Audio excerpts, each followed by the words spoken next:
Good morning, MegaPodlings. It's Krazy Joe. I want to talk to you today about something that's been going on the internet the last couple days. Since the Snyder Cut, or just Zack Snyder's Justice League, has been released on Warner Brothers or HBO Max, there has been a lot of hashtagging all over the internet on hashtag Restore the Snyder Cut.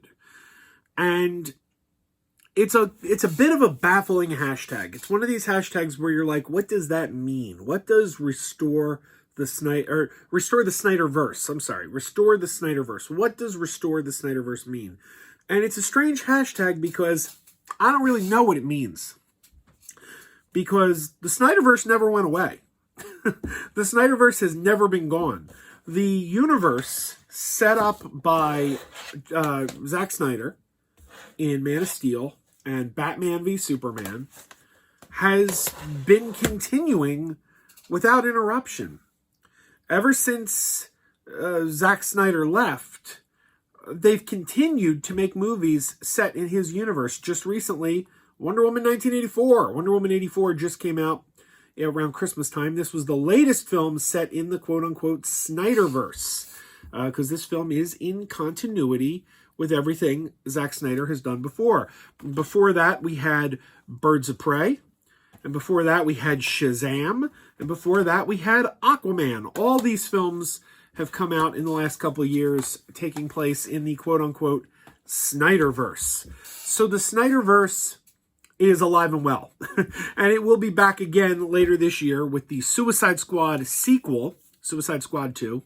Or The Suicide Squad. I hate that when they just add the word the. That's stupid. Suicide Squad 2 by James Gunn. That's going to continue on in this shared universe. The shared universe of the Snyderverse never went away. It's alive and well. So what does restore the Snyderverse mean? In fact, there has only been one DC movie that came out in the last couple of years that was not in the quote-unquote Snyderverse, and that is Joker. This is the only outlier. Everything else that has come out has been in the Snyderverse.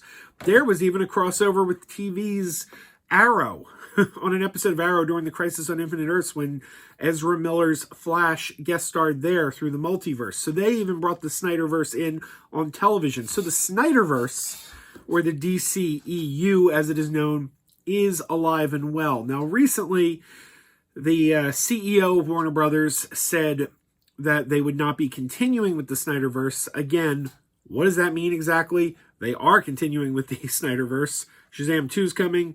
Black Adam is coming. Aquaman 2 is coming. The Suicide Squad is coming. Wonder Woman 3 is coming. And the Flash movie is coming. All of these things set in the Snyderverse. And the only thing that's coming that isn't is the Batman, which is set on Earth 2. So, yeah, what does restore the Snyderverse mean? The only thing I could think is that people are saying they want Zack Snyder, the man himself, to come back and make more of these movies. That's clearly not going to happen. And frankly, it wouldn't make sense.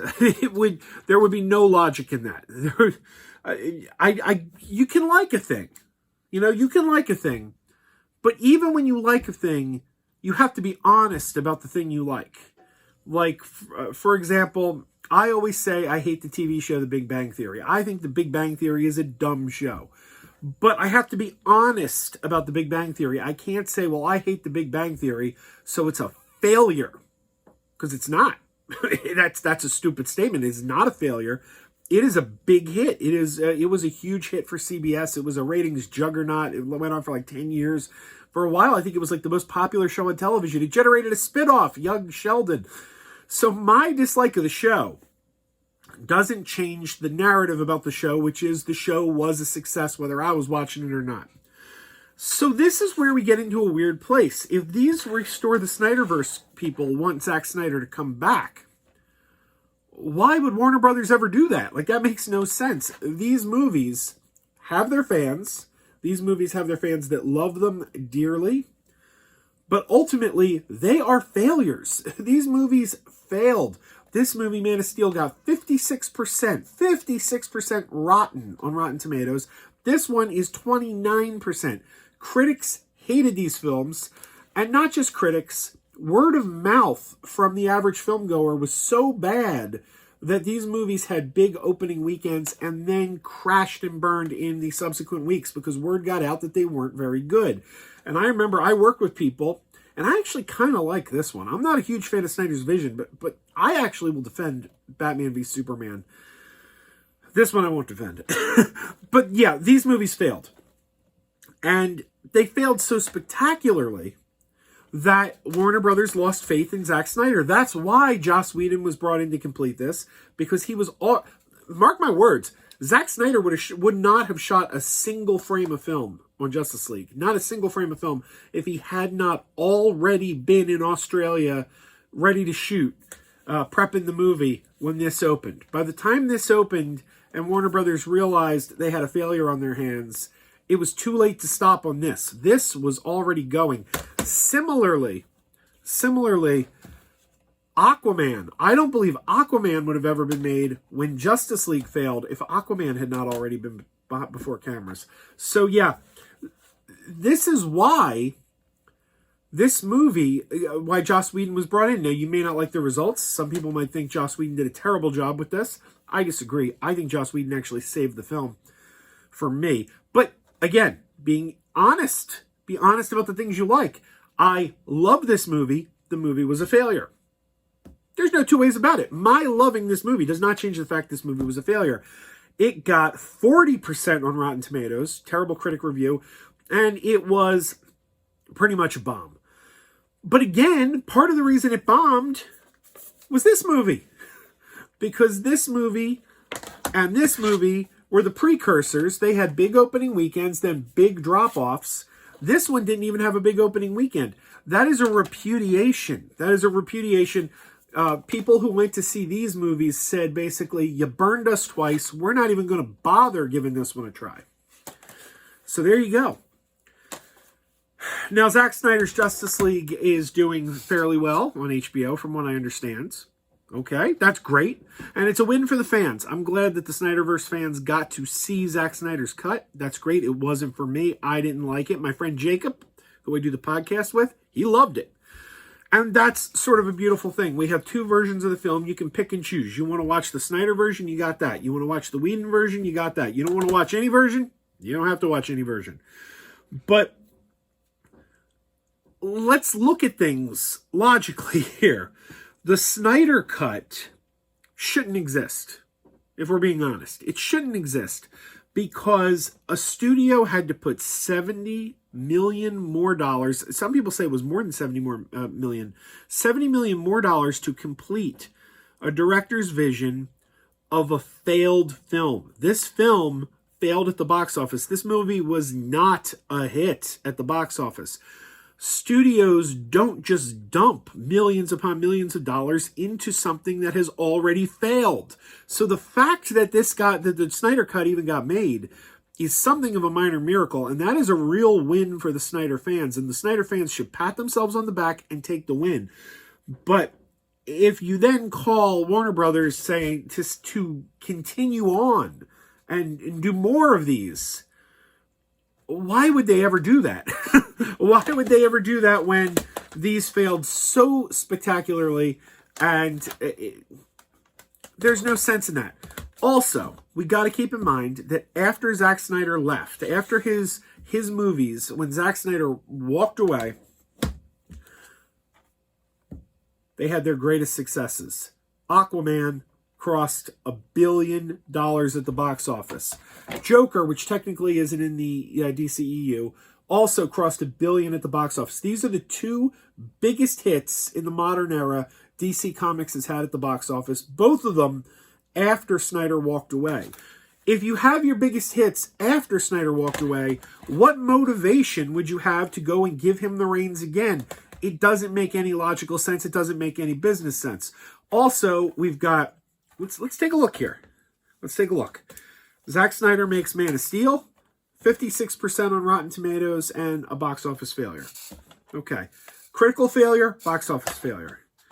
Batman v Superman, 29% on Rotten Tomatoes, and a box office failure. Box office failure, critical failure. That's 2 in a row. This, this version of the movie, Snyder was only peripherally involved in because it was finished by Whedon. This isn't Snyder's final cut. But even still, Snyder's name is on this. And this did 40% Rotten Tomatoes and was a box office failure. So all three of the films Snyder had his hands on failed at the box office. Then he walks away and they have their first billion-dollar film. And then we get Shazam, which is my favorite film in the DCEU. I think this is the best of the best of the best. And this got 90% on Rotten Tomatoes. It's the second highest rated Snyderverse film on Rotten Tomatoes. Second only behind the original Wonder Woman, which got 93%. Okay, so after Snyder walks away, they have two solid hits in a row. Then we get Birds of Prey. Now, Birds of Prey was not a huge box office hit, and I think that it's obvious why. The movie was rated R. Suicide Squad was a box office hit. People hate it. I know people hate it, but it was a box office hit. Suicide Squad was #1 at the box office for something like 3 consecutive weeks. It dominated the box office in the month of August of 2016. And as much as people hate that movie, it also moved a lot of merchandise. To this day, if you go to a convention, you still see women wearing the Harley Quinn Daddy's Little Monster t-shirt. That movie was a success. There's no way to say otherwise. And part of the reason was teenagers could go see it. It was PG-13. This movie comes out, it's rated R, shouldn't have been rated R. It had gratuitous F-bombs that if you took them out, it probably would have gotten a PG-13, and I think you would have had a big hit on your hands. If this had been a PG-13, if the teenagers could have gone to see it, if the younger kids could have gone to see it, not like real little, but, adolescents, I think this movie would have been a solid hit. But despite all that, it scored a 78% on Rotten Tomatoes. 78% critic score, which is, again, a much higher critic score than any of these films.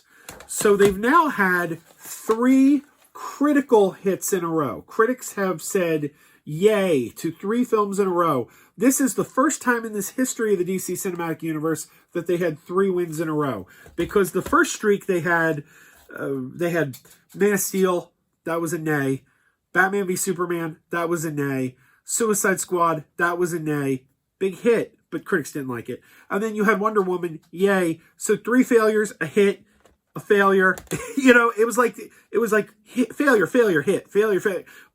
Suddenly they had 3 critical approvals in a row. This is the first time that had happened in the DCEU. And then even though it's not part of the DCEU, you throw this in there, that's 4 in a row.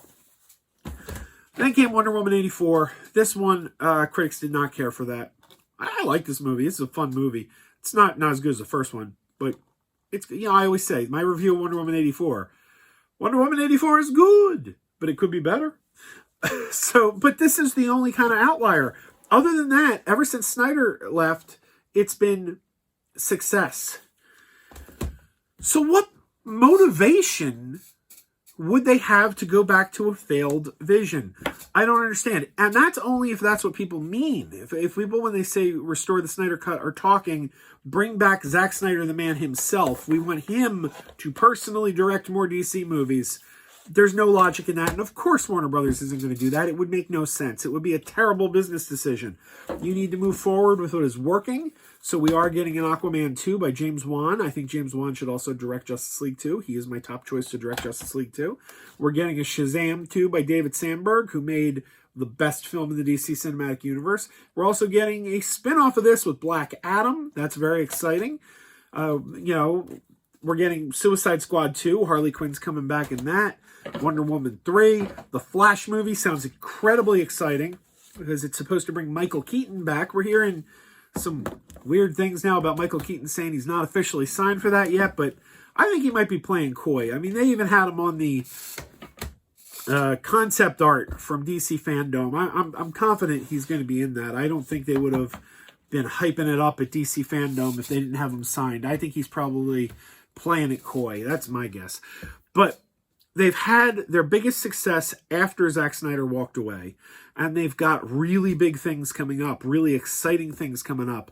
So why would you go back? Especially considering Zack Snyder recently told us exactly what he had planned for Justice League 2 and 3, and it's a dead end. It leaves no room for growth.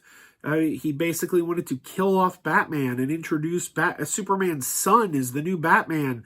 That's kind of a brick wall. You can't really move forward with your universe when you get to that part. That's kind of like a stopping point. And DC, of course, and Warner Brothers, they want to keep making movies. Why would they creatively build a brick wall that you can't get past? It's a terrible idea. So, I don't know. Is that what people mean? What do you guys think? Is that what people mean when they say restore the Snyderverse? When you hear hashtag restore the Snyderverse, do you think it means continue the universe Snyder created, which they have been doing, and they show no signs of slowing down? Or do you think it means bring back Snyder himself? And do you think that's a good idea? I mean, even if you personally would like to see that, which I understand, a Snyder fan's going to want to see that because you're a Snyder fan. But where would that make sense financially? I'm curious to hear what you guys think. Comment down below. Please subscribe. Please give us a thumbs up. And thanks for watching. Keep wearing those pajamas.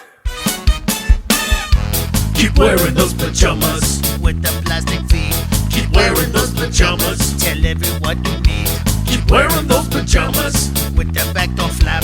Keep wearing those pajamas. Don't open it, it's a trap. Oh no, it's a trap. Some people call them bitches. Some people call them jammies. They can come embroidered with big money and no whammies.